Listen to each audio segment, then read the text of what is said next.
Do you know the difference between a Microsoft SPLA audit and a regular compliance audit? What makes a service provider license agreement audit so special? Here are the stages of a SPLA audit: an audit letter, a kickoff meeting, data gathering, data analysis, and ELP sign-off. On the surface, they look similar to any other compliance audit. We need to take a closer look. Let me remind you that SPLA is a pay-as-you-go or pay-as-you-consume agreement. A regular compliance audit is a point-in-time exercise. A current snapshot is taken here and compared to your entitlement. And then an ELP, an effective license position, is put together, which may look like this. Contrary to that, a SPLA audit covers a period, not a point in time. The audit letter, the notice, will mention the audited period, specifically the start date. Under the conditions of SPLA, you're supposed to report consumption every month. Therefore, the audited period is split into single months. Effectively, you will be presented with a single view with multiple ELPs in it, one per month, in which calculated consumption is compared to your reported numbers. Your actual ELP may look different depending on the auditor, but the core principle will remain the same. Audits covering 5 or more years are not unheard of. The audit begins with a kickoff meeting. There's nothing specific to SPLA in a kickoff meeting, therefore let's talk about the data collection stage. In a regular audit, you're supposed to provide data from your organization's infrastructure. If we're talking about Microsoft, that means from the entire infrastructure. In a SPLA audit, though, the only data that you have to provide is the data from that part of your infrastructure where you host Microsoft software for your end customers, your hosting infrastructure. So it's important that you know the scope of hosting. Don't give anything extra to the auditors. And you must also provide the data from your end customers' machines. Here's what SPLA says on the matter. Customer must promptly provide the independent auditor with access to all servers running the products customer hosts, sublicenses, distributes to, or manages on behalf of third parties. The customer here is you. In practice, the auditors will not access your service. They will most likely even refuse to do it if you ask them, but they will ask you to provide all the relevant data. You have a right to obfuscate any sensitive data like persons' names, but every single detail related to verifying compliance must be collected, must be gathered and provided to the auditor. And just a side note, the raw data remains between you and the auditor. Microsoft only gets to see the resulting ELP. In addition to the inventory data, you also must provide any books, documents, records, papers, or other materials of the customer related to the provision of software services under this SPLA. And doing this is often more important to you than to Microsoft or to the auditor, and we'll shortly see why.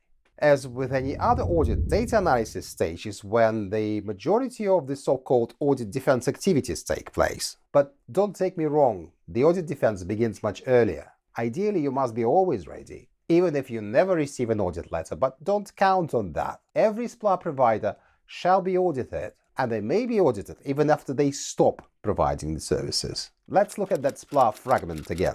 During the term of the SPLA and for 2 years after. Microsoft retained the rights to audit you for 2 additional years after you have stopped providing services under your SPLA agreement, after it's either terminated or you made the last payment. So are you wondering why I said that keeping books and records is more important to you than Microsoft? The hint is on the screen. Microsoft will presume that unreported use began upon commencement of each end-user relationship with customer unless customer reasonably demonstrates a different scope and duration. How can you demonstrate a reasonable scope and duration? By providing the relevant records. Contracts, addendums, amendments, migration logs, change records, emails, everything that is related to providing the services. And here's an example. Here, the customer's contract was signed in April 2015. So that's the date of commencement of services. But the cluster in which they are hosted was commissioned in December 2015.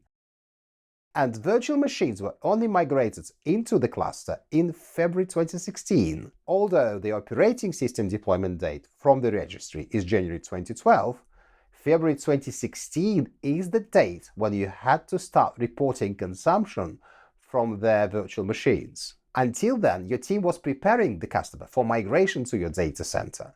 They weren't consuming SPLA at the time. Then the SharePoint server was only deployed in June 2017. And last but not least, the major SharePoint security groups were created in October 2017 only.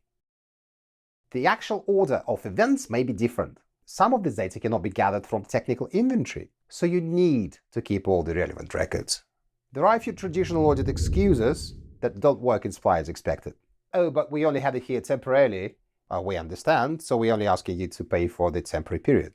But there's only one customer virtual machine on the cluster. The rest of the virtual machines are for our internal use. Well, unfortunately, in that case, the whole cluster is considered not dedicated to your internal use. You can't be half pregnant in licensing. Oh, that's only for test and development. Unless you comply with the terms of testing and evaluation as stipulated in the paragraph 6e, or you demonstrate something with strict accordance with the paragraph 6f, all the software must be reported as SPLA usage. MSDN rights do not exist in SPLA, and the Visual Studio license in SPLA is extortionately expensive. Oh, sorry, we're going to decommission that. Oh, yes, of course, by all means, decommission it, just pay for the period you used it. Let me give you an important advice on that last bit, on that last excuse, decommission.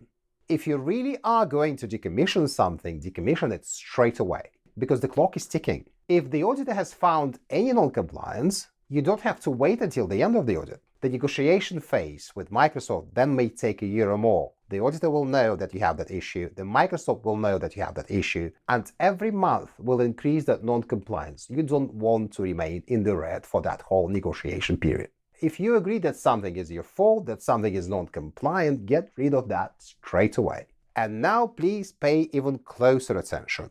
When you decommission something, make sure you take a data snapshot first. Because when you decommission something, what may happen is that you may accidentally delete data that helps you to demonstrate reasonable scope and duration. Take a snapshot, then decommission.